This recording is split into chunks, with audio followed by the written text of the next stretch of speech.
you're in costume, you want to be able to talk to your friends the way the Stormtroopers do in the movies. Well, I've got a bit of a solution for you here. Check it out.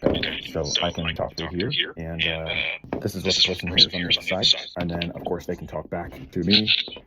And it just uses this. It's mounted inside or outside your helmet. Easy peasy. They're like 25 bucks a piece. They're motorcycle intercoms, so they sync up pretty easy. But what they do is they mount inside your helmet with headphones that mount to the sides of your helmet, and then it mounts a little mic, and then you can speak to them. And then if you're so inclined as to have a looping of different troopers talking, you could have that and then chime in yourself, and it will go through there as well. It seems if you really want to get into the role, also be able to talk to your friends without having to call them, basically be in constant contact.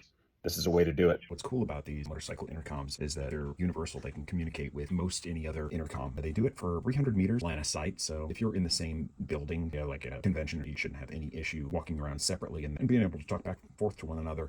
So these are two completely different brands, and they talk fine to one another. Thought I'd share. Hope it helped out.